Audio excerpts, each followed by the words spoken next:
എന്നത്തെയും പോലെ ഇന്നും ഞാനൊരു കട്ടൻ ചായ കുടിച്ചിട്ടാണ് എൻ്റെ ഒരു ദിവസം ഞാൻ സ്റ്റാർട്ട് ചെയ്തത്.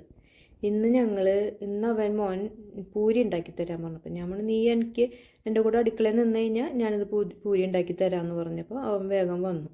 അപ്പം ഞാൻ ഇടയ്ക്ക് അവൻ ഇളക്കി തരും, ഞാനപ്പോൾ അതിനിടയ്ക്ക് പൂരി പരത്താൻ പോവും. അങ്ങനെയായിരുന്നു.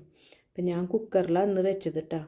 കുക്കറിൽ എന്ന് വെച്ച് കഴിഞ്ഞാൽ നമ്മുടെ സവോളയും ഇഞ്ചിയും ഇട്ടു, പിന്നെ അതൊന്ന് വഴറ്റി വന്നപ്പോൾ ഉപ്പിട്ട് ഉരുളക്കിഴങ്ങും തക്കാളിയും ഇട്ടിട്ട് ഇത്തിരി വെള്ളം ഒഴിച്ചിട്ട് ഞാൻ കുക്കർ 2 വിസിലടിച്ചു.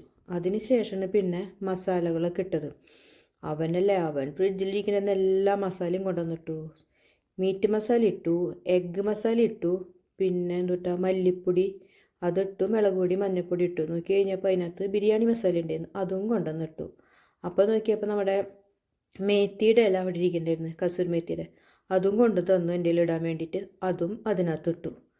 അത് കഴിഞ്ഞ് നോക്കിയപ്പോൾ ഫ്രഷ് ക്രീമും കൊണ്ടുവരുന്നു, അത് ഒഴിക്കാൻ അമ്മയെന്നും പറഞ്ഞിട്ട്. അപ്പോൾ പിന്നെ അതും ഒഴിച്ചു. ഇനി അതിൻ്റെ പോരായിക വേണ്ടാന്ന് വെച്ച് അതും ഒഴിച്ചു. അങ്ങനെ കറി റെഡി. അതിനിടയ്ക്ക് ഞാൻ സൈഡിൽ കൂടെ ഇവനെ ഇളക്കുമ്പോൾ നമ്മുടെ പൂരി റെഡിയാക്കി വെച്ചിട്ടുണ്ടായിരുന്നു കേട്ടോ.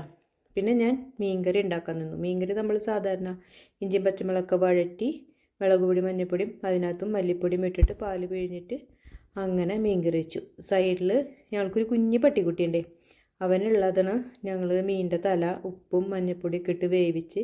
അപ്പോൾ അവൻ്റെ കാര്യം ഇന്ന് അവന് കുശാല, ഇന്നും നാളെയും അവനത് കുശാല.